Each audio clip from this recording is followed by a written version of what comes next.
Welcome to Chill Talks, Real Wins. Dito, chill ang usapan, pero real ang impact.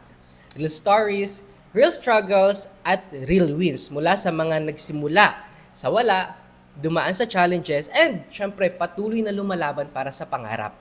Kaya kung gusto mo mag-grow, ma-inspire at mag-level up, nandito ka sa tamang space.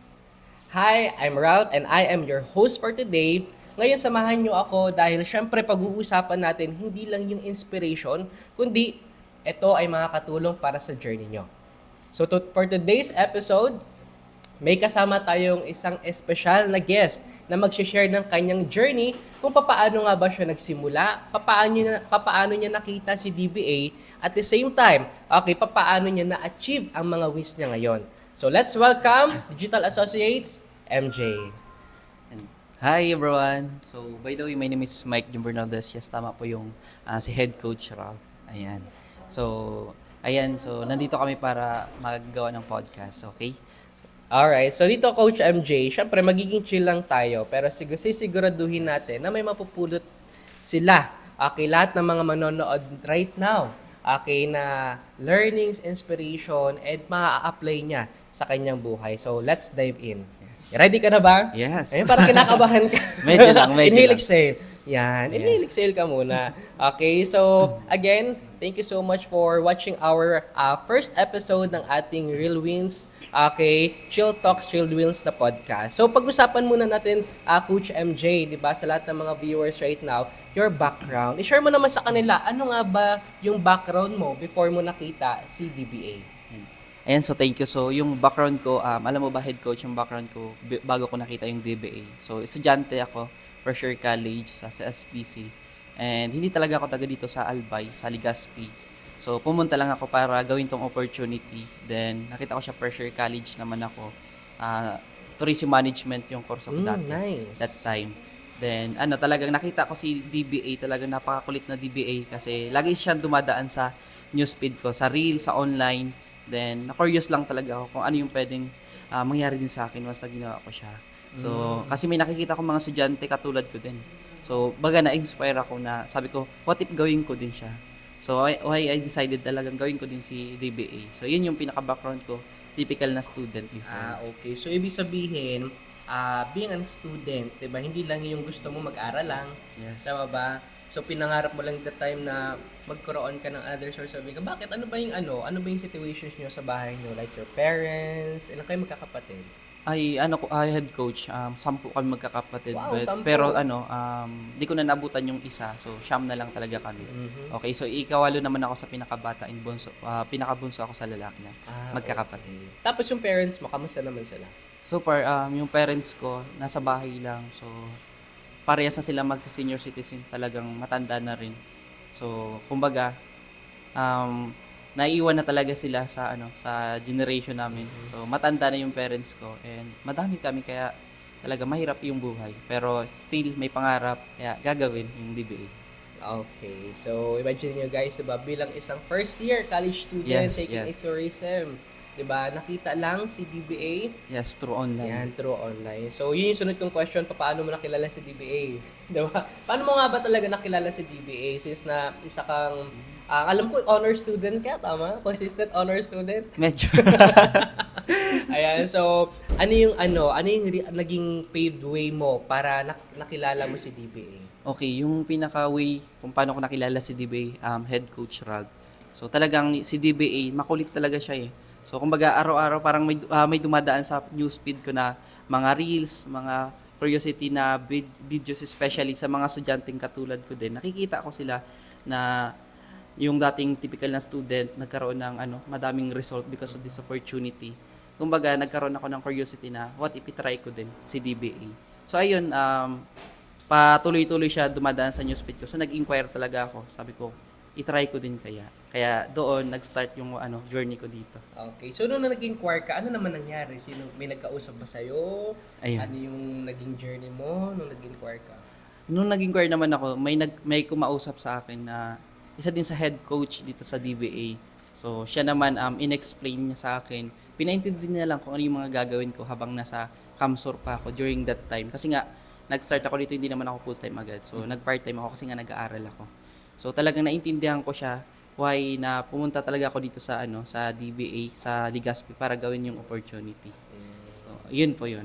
So, from being a typical student, nag-scroll-scroll lang din Yes. naman sa Facebook, sa Reels, 'di ba? Tapos palagi nakikita si DBA, nag-inquire, Yes. and nag-decide. Yes, Okay. nag-decide. Pero ano yung pinaka-reason mo kung bakit mo nga ba talaga ginawa si DBA? Sis, 'di ba, nasa Kamsur ka, nag-aaral ka. Syempre, ang mindset kasi sa atin ng parents natin, kailangan mo mag-aral ng mabuti. Totoo. Tama ba? Huwag ka munang gagawa ng kahit ano.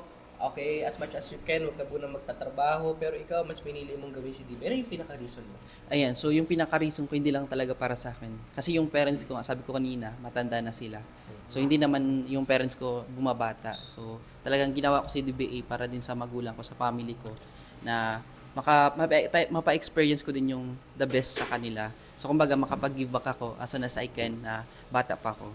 So kaysa naman na makuha ko yung dream ko na mahina na sila, matanda na sila lalo.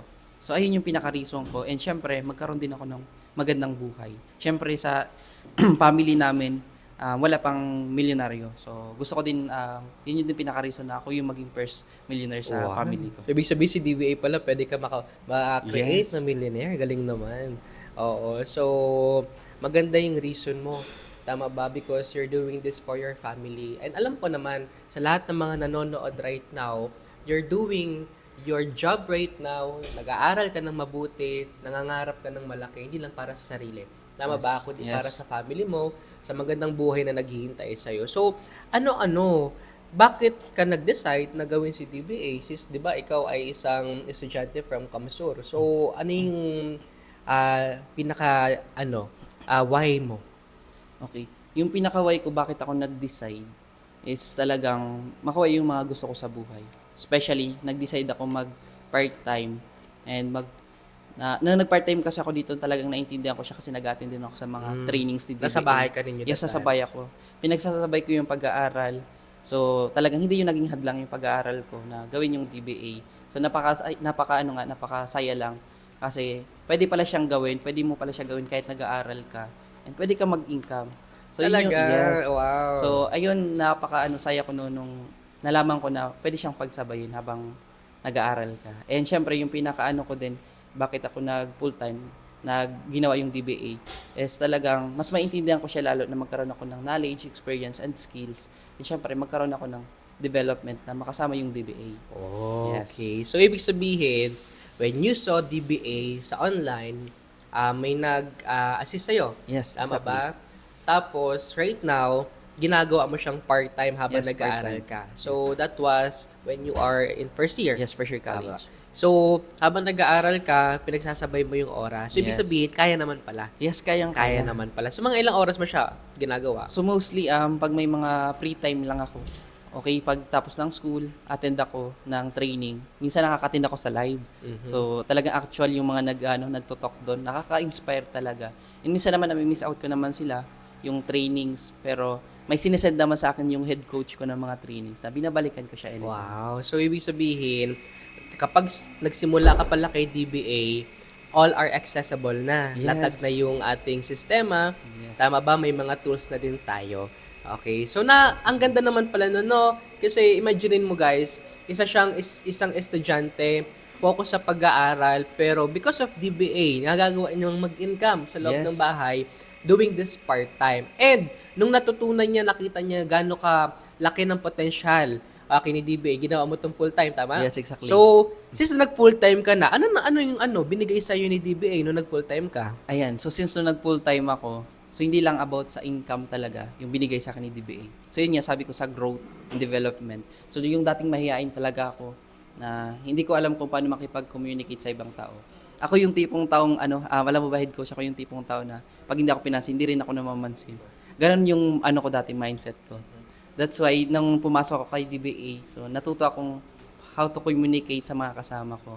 And syempre to express myself, yun yung pinaka-natutunan ko. And nagkaroon ako ng good attitude. And syempre naman yung, when it comes sa result naman, dito naman na kumita din ako dito ng, alam mo ba, head coach, kumita ako dito ng 10,000. 10,000? Yes, in just 5 days. Wow, Okay. 10,000 So, in yes. just 5 days bilang isang first-year college student, tama? Yes. Yes. And syempre, mga travels, nakapunta rin ako first time ko ma-experience dito makapag-travel sa Baguio. So akalain mo sa Baguio City, matutuwa pa talaga ng malamig sa Baguio. Kaya nung nasa Baguio City ako, tinry ko magsando doon para talaga ma-experience ko kung gaano siya kalamig. Ano na experience mo? Super lamig. Ayan. And madami pa dito sa Batangas and sa Manila, sa BGC. Sa BGC. Ayan. Yes. So, congratulations. Diba, imaginein mo, from being an ordinary student, na sumubok lang talaga gawin si DBA. Tapos right now, diba, nakapunta ng Baguio, kumita ng 10,000, guys. Imaginein mo ha, 10,000 in just 5 days. Saan ka makakita na pag nagtrabaho ka sa labas, pwede kang kumita ng 10,000 sa loob ng 5 araw? Yes. Usually, di ba, pagtatrabahuan mo yan ng 15 days, Yes, tama totoo. ba, ng Yes. 30 days. Pero because of DBA, pwede ka palang kumita ng 10,000 in 5 days. Tapos, dami pang nangyari sa'yo. Okay, so, ngayon, ano naman yung realizations mo nung start na pumasok ka kay DBA? Ayun, yung pinaka-realization ko nung nag-start ako kay DBA. So, kaya naman pala talagang kumita habang nag-aaral. Kasi mostly sa mga estudyante, nag-aaral lang talaga sila. So, typical na student lang na naka-mindset na mag-aaral lang. Once na makapagtapos ng pag-aaral is magtatrabaho. So, nung nakita ko si DBA na may mga result din yung mga estudyante habang nag-aaral. So, yun yung pinaka-na-realize ko na pwedeng-pwede pagsabayin niyo yung pag-aaral. Hindi hadlang yung pag-aaral mo, hindi hadlang yung oras, nakadepende talaga sa atin. Kung determined tayong tao, magagawa at magagawa. Walang reason para hindi siya gawin. Yun po yung pinaka-naging realization ko dito. Ngayon pa nag-aaral ka pa? Ngayon po, hindi na. Hindi na. Yes. Kasi nakita ko din na dito sa DBA, kaya naman pala kitain yung kinikita ng mga professionals. Yun yung pinaka-na-realize ko. Okay. So, imagine nyo guys ginawa niya tong full-time right now. And ibig sabihin, bakit siya nandito at bakit naman siya kinakausap ngayon? Hindi para baliwin ka, tama ba? Yes. Kundi pag-uusapan natin yung totoong nangyari sa kanya, okay, nung nakita niya si Digital Yes, Biz Digital Academy. Biz Academy. Okay, tapos imaginein mo, dito ko napatunayan, Coach MJ, na hindi mo pala kailangan na makapagtapos ng pag-aaral, magkaroon Yes, ng mataas na degree para kumita, ma-enjoy yung buhay, tama ba? At the same time, makuha yung mga pangarap sa buhay. Kasi ilang taon ka pala ngayon? 20. Imagine mo, he's only 20 years old, nakapunta na ng Baguio, Yes. kumikita monthly, tama ba? Minimum 10,000, 15,000. Magaling pinakamalaki mong income. 35,000. 35,000 in, Yes. Just 1 month. wow, di ba? In just 1 month. Tama ba? Kung magtatrabaho ka, kung isa kang empleyado, kailangan mo maraming experience, Yes. di ba? Kailangan mo ng degree. But because of DBA, ito yung binigay. So, ano naman yung pinaka inspirational message mo? Okay, sa lahat ng mga nanonood right now, most especially sa katulad mo, isang estudyante, nagbabalak gawing part-time or full-time si DBA. Ayan, kung nagbabalak kang gawin si DBA, full-time or part-time, gawin mo na. Kasi wag mo na patagalin yung oras kasi everyday sayang yung 24 hours mo, sayang yung pag-decide mo. So this is the best time para mag-decide ka talaga. Hindi lang para sa sarili mo, kundi para sa family mo and sa future na gusto mo. Kung magagawin mo to by purpose, may reason, okay, so makuha yung pangarap mo, mga gusto mong travels, and so on. Kasi ang sarap sa sarili, especially kung student ka, na kumikita ka, nababayaran mo yung tuition fee mo, nakakapag-give back ka din sa parents mo. And gawin mo lang tong maganda, i-enjoy mo lang kasi si DBA is talagang open siya sa lahat. So, ikaw na lang talaga yung hinihintay namin.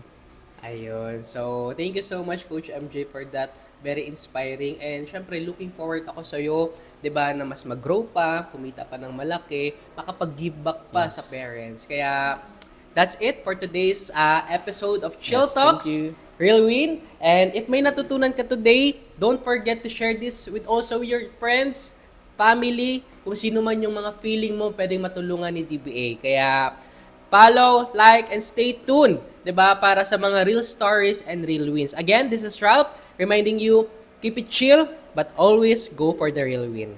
Bye-bye. God bless you.